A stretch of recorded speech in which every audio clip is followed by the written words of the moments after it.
Transfer of learning. Throughout this chapter and preceding ones, we have indicated that classroom instruction should be arranged in such a way that students independently apply the knowledge and problem-solving skills they learn in school to similar but new situations. This capability is the main goal of problem-solving instruction, and is typically valued very highly by educators. Referred to as transfer of learning, it is the essence of being an autonomous learner and problem solver, both in and out of school. In this section, we will examine the nature of transfer and discuss ways in which you can help bring it about. The nature and significance of transfer of learning. The theory of identical elements. During the early 1900s, it was common practice for high schools and colleges to require that students take such subjects as Latin, Greek, and geometry. Because they were considered difficult topics to learn, mastery of them was expected to improve a student's ability to memorize, think, and reason. These enhanced abilities were then expected to facilitate the learning of less difficult subjects. The rationale behind this practice was that the human mind, much like any muscle in the body, could be exercised and made stronger. A strong mind, then, would learn things that a weak mind would not. This practice, known as the doctrine of formal discipline, constituted an early and incorrect explanation of transfer. In 1901, Edward Thorndike and Robert Woodworth proposed an alternative explanation of how transfer occurs. They argued that the degree to which knowledge and skills acquired in learning one task can help someone learn another task depends on how similar the two tasks are, if we assume that the learner recognizes the similarities. The greater the degree of similarity is between the task's stimulus and response elements, as in riding a bicycle and riding a motorcycle, the greater the amount of transfer will be. This idea became known as the theory of identical elements. Positive, negative, and zero transfer. In time, however, other psychologists, among them Ellis, 1965, Osgood, 1949, identified different types of transfer and the conditions under which each type prevailed. A useful distinction was made among positive transfer, negative transfer, and zero transfer. The discussion up to this point has been alluding to positive transfer, defined as a situation in which prior learning aids subsequent learning. According to Thorndike's analysis, positive transfer occurs when a new learning task calls for essentially the same response that was made to a similar, earlier learned task. The accomplished accordion player, for instance, probably will become a proficient pianist faster than someone who knows how to play the drums or someone who knows no musical instrument at all other things being equal. Similarly, the native English speaker who is also fluent in French is likely to have an easier time learning Spanish than is someone who speaks no foreign language. Negative transfer is defined as a situation in which prior learning interferes with subsequent learning. It occurs when two tasks are highly similar but require different responses. A tennis player learning how to play racquetball, for example, may encounter problems at first because of a tendency to swing the racquetball racket as if it were a tennis racket. Primary grade children often experience negative transfer when they encounter words that are spelled alike but pronounced differently, as in I will read this story now since I read that story last week. Zero transfer is defined as a situation in which prior learning has no effect on new learning.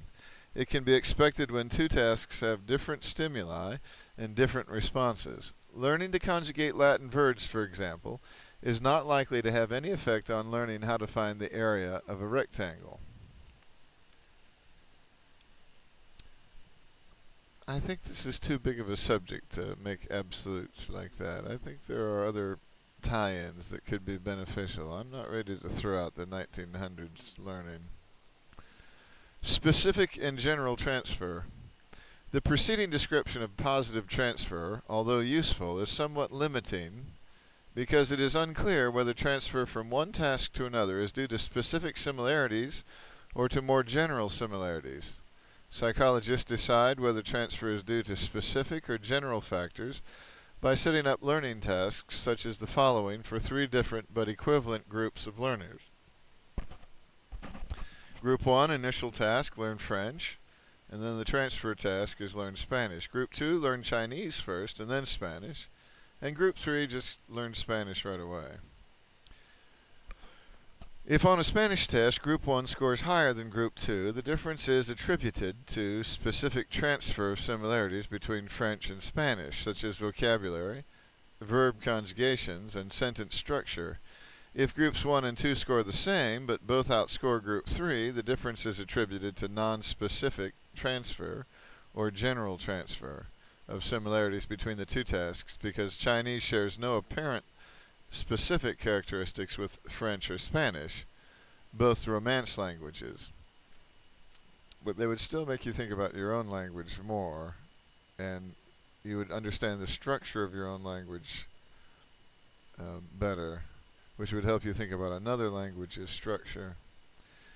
In this case, it is possible that learners use cognitive strategies such as imagery, verbal elaboration, and mnemonic devices when learning a foreign language, and that these transfer to the learning of other foreign languages outside structure. Such non-specific transfer effects have also been demonstrated for other classroom tasks, such as problem solving and learning from text. Support for specific transfer, as well as for the identical elements theory, comes from a study of college students in Germany who had taken either French or Latin as their second foreign language when they were in 7th grade. At the time of the study, these students were enrolled in an intensive beginner's course in Spanish. On a written test that required the students to translate a passage into Spanish, those who had taken French several years earlier made significantly fewer grammar and vocabulary errors than did students who had taken Latin. Near and far transfer. Another common distinction, similar to the specific general distinction, is based on the perceived similarity of the original learning task to the transfer task. Near transfer refers to situations in which the knowledge domains are highly similar. The settings in which the original learning and transfer tasks occur are basically the same, and the elapsed time between the 2 tasks is relatively short. Far transfer occurs when the knowledge domains and settings are judged to be dissimilar, and the time between the original learning and transfer tasks is relatively long. Thus, using math skills one acquired over the past several weeks to solve the problem at the end of the current chapter in a textbook is an example of near transfer. Using those same skills several years later to determine which of several investment options is most likely to produce the highest rate of return is an example of far transfer.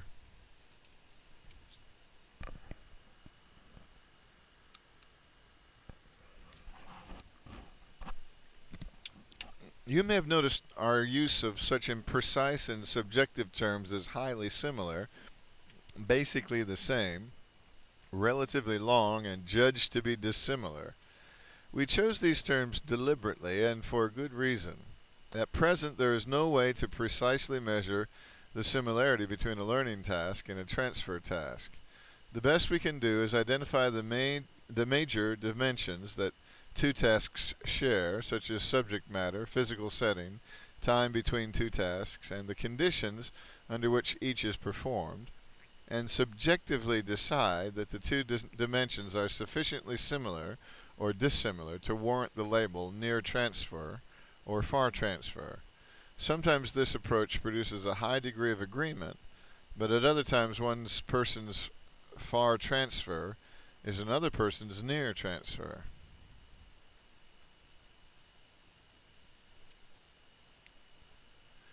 Contemporary views of specific near and general far transfer. Gabriel Salomon and David Perkins combine aspects of specific and near transfer and general and far transfer under the labels low road transfer and high road transfer, respectively.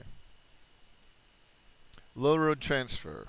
Low road transfer refers to a situation in which a previously learned skill or idea is almost automatically retrieved from memory and applied to a highly similar current task.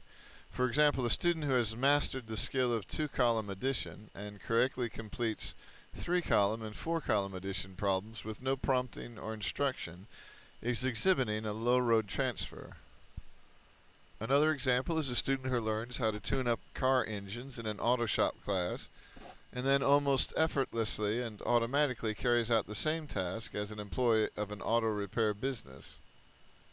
As you may have suspected, low-road transfer is basically a contemporary version of Thorndike and Woodworth's identical elements theory. Two conditions need to be present for low-road transfer to occur. Students have to be given ample opportunities to practice using the target skill. Practice has to occur with different materials and in different settings. The more varied the practice is, the greater is the range of tasks to which the skill can be applied. If, for example, you want students to be good note takers, give them instruction and ample practice at taking notes from their biology, health, and English textbooks. Once they become accomplished note takers in these subjects, they will likely apply this skill to other subjects in an almost automatic fashion. In essence, what we are describing is the behavioral principle of generalization. Because the transfer task is similar in one or more respects to the practice task, and tends to occur in similar settings, low-road transfer is similar to specific and near transfer. High-road transfer. High-road transfer refers to the ways people transfer prior knowledge and skills over longer time periods to new situations that look rather different from the original task. High-road transfer involves the conscious, controlled, somewhat effortful formation of an abstraction, that is, a rule, a schema, a strategy, or an analogy that allows a connection to be made between two tasks. For example, an individual who learns to set aside a certain number of hours every day to complete homework assignments and study for upcoming exams formulates the principle that the most efficient way to accomplish a task is to break it down into small pieces and work at each piece according to a set schedule. As an adult, the individual uses this principle to deal successfully with complex tasks at work and at home. As another example, imagine a student who, after much observation and thought, has finally developed a good sense of what school is and how one is supposed to behave there. This student has developed a school schema. Such a schema probably would be made up of actors, teachers and students, objects, desks, books, computers, and events: reading, listening, writing, talking, drawing. Because this is an idealized abstraction, actual classrooms may contain fewer or greater numbers of these characteristics in varying proportions.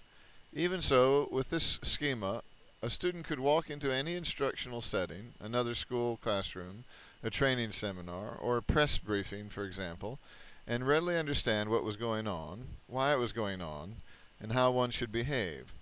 Of course, with repeated applications of schemata, rules, strategy, and the like, the behaviors become less conscious and more automatic.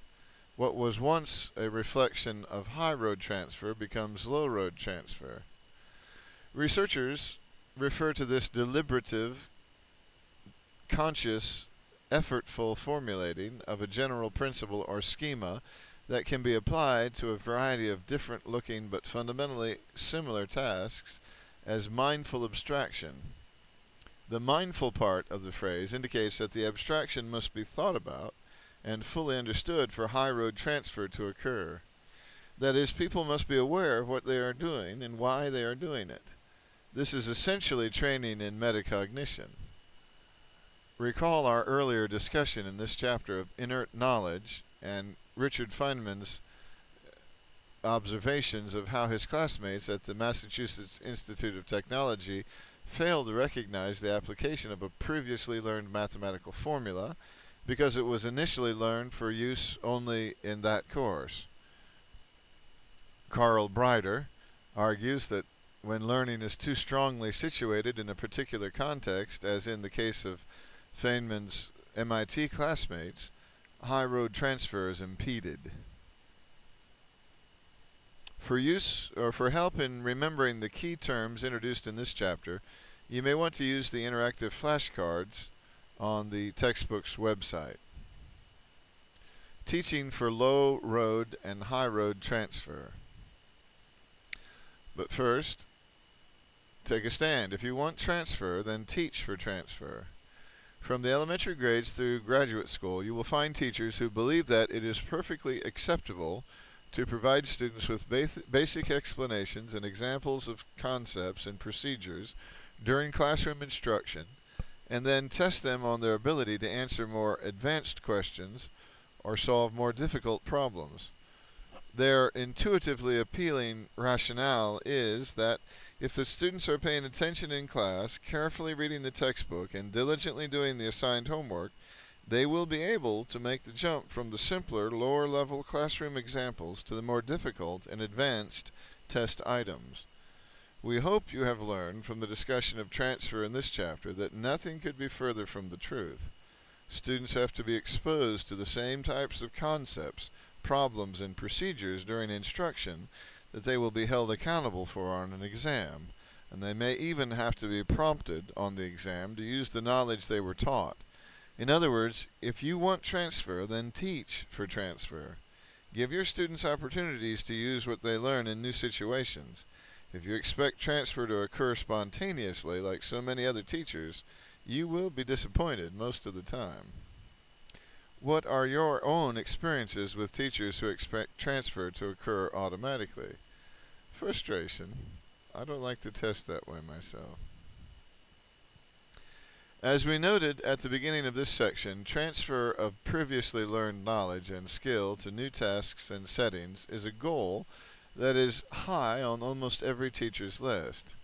Yet one study of classroom activity found that only 7% of tasks required students to use information they had learned previously. Perhaps most teachers feel they simply don't know how to teach for transfer. That need not be your fate. The following guidelines should produce greater levels of both low-road and high-road transfer. Provide students with multiple opportunities for varied practice to help them develop a rich web of interrelated concepts. Give students opportunities to solve problems that are similar to those they will eventually have to solve, and establish conditions similar to those they will eventually face. Teach students how to formulate, for a variety of tasks, general rules, strategies, or schemes that they can use in the future with a variety of similar problems. Give students cues that will allow them to retrieve from memory earlier learned information that can be used to make current learning easier. Teach students to focus on the beneficial effects of creating and using rules and strategies to solve particular kinds of problems.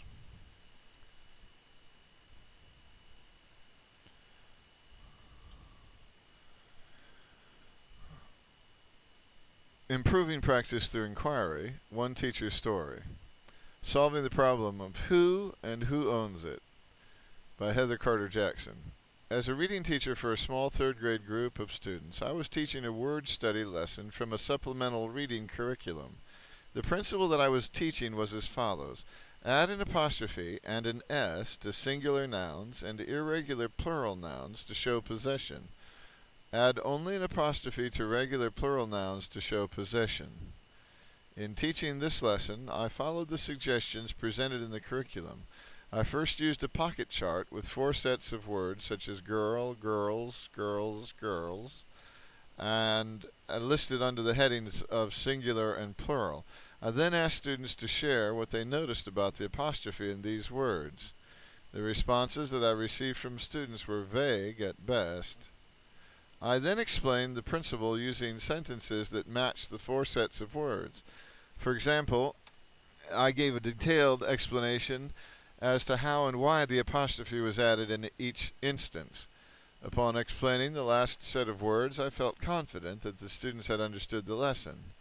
To test my theory, I continued with a quick formative assessment where I dictated 3 sentences using plural possessives.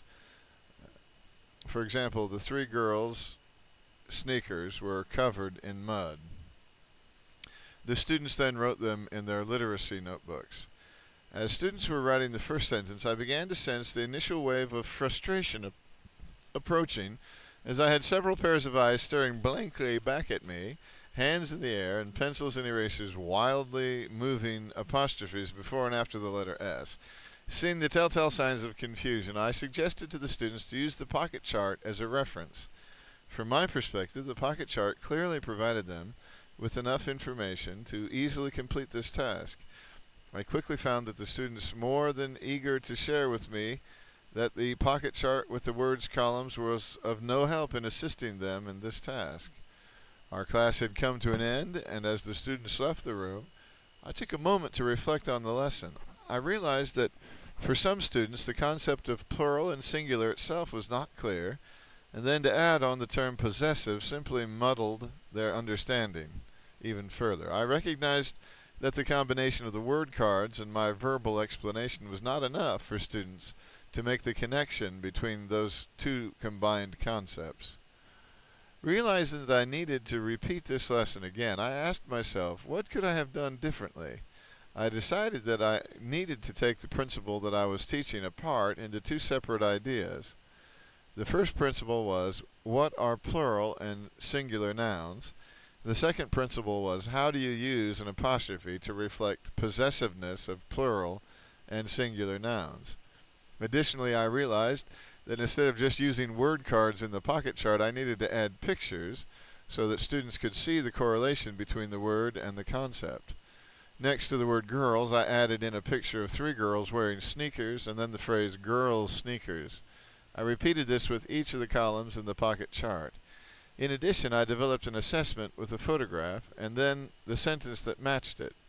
The student's task was to write an apostrophe in the correct place depending on whether it was a singular or plural noun. The next day I taught the lesson again, but this time I used the photographs and pictures as props to discuss first the concept of singular and plural nouns.